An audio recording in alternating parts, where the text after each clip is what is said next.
Two things stand out to me from the game.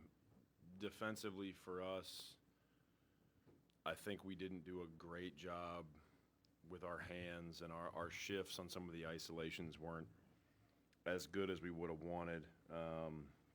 And that led to them getting 34 free throws. That's the part for us defensively tonight that I think we can clean up and do better. I also recognize that, my second observation is that when you don't make shots and a team like that is constantly playing after a miss, it's hard to get your defense set. It's hard to shrink those gaps appropriately because they're coming at you with a lot of force. 12 for 47 from three. I actually think we generated a bunch of good looks tonight, and for whatever the reasons are, they didn't go in. I look at Lowry, Colin, and Keontae combining for 2 for 24. That's not something that I would expect to be a true number that's representative of their shooting. And so those things can compound. But overall, I thought the team's competitiveness and fight on the whole was good from start to finish. There's plenty of individual plays to point out where I think we could have done a better job, but it was a tough night for us shooting the ball from the perimeter. Memphis does a good job of trying to protect the paint, but they scored 56 in the paint and we scored 50. And ultimately, the three-point line is a big part of today's game. It's a big part of how we play. I thought we generated some good looks and the ball didn't go in. So to bounce off the three-point shots, you said, there were a lot of good looks. Are you able to explain what you did like about the shots that you were seeing, and then if things like that aren't falling, what you are looking for the team after that as well? Yeah, I thought our dribble drive reads improved as the game went on. Early on, we had a couple of drives, a couple of plays at the basket where we jumped into Edey, and he was able to hit a couple blocks early, couple poor reads by us early in the game, but the team adjusted well, and then our dribble drive turned into spraying the ball to the weak side, and we generated a bunch of catch and shoots, and the ball didn't go in. Your question about what you pivot to after that is hard because they're gonna continue to help to protect the rim. I believe in our team. I believe in our shooters.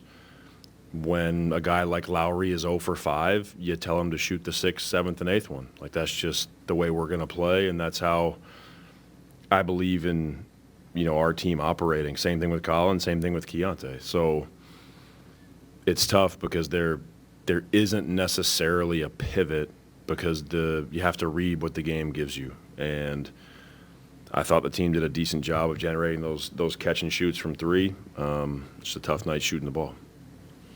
What did y'all do defensively on Jaren Jackson in the second half? He had a pretty good first half, and then y'all were able to shut him down, at least some in the second half. Yeah, I think our first half isolation defense was pretty poor. Memphis did a good job with their spacing in the first half, and I think that the closest player to Jaren wasn't doing a very good job of shifting and providing help. I also think that our body position on the ball was a little bit too open. He got a little bit too many straight line drives middle with that left hand. So I think in the second half, we talked about it at halftime, watched a few clips. I think the guys on the ball did a little bit better job of squaring the ball up, and I think those secondary defenders did a better job of being in shift and trusting the third defender behind them to stunt to the shooter. Jaren's a tough cover, and I think that's, one of the things you see when you play Memphis is that they have a bunch of different things they can go to and a couple of different styles they can play offensively. If I could get something back, I wish we had guarded those isolations a little bit better in the first half. I think they generated 15 points on his isos in the first half alone. So, body position is really key with a player like Jaren because of his size and his strength. Like, if your angles aren't good, he's going to take advantage of it. Also tonight, the rookie Kyle, he has 11 points, but just watching him just keep fighting later in the game as things go on. It can be an up and down season for any young player. But what flashes did you see from him tonight? Yeah, I think Kyle is doing a really good job of focusing on the things that he can control. Because he's not a primary ball handler, there can be moments where the ball doesn't find you when maybe you think that it should. This is something that we've talked about with Walker for the last couple of years. It's hard when you don't dribble the ball up in the NBA. You are counting on your teammates to make the reads to get you the ball. I think that Kyle lately has done a much better job of just recognizing that those are things he can't control.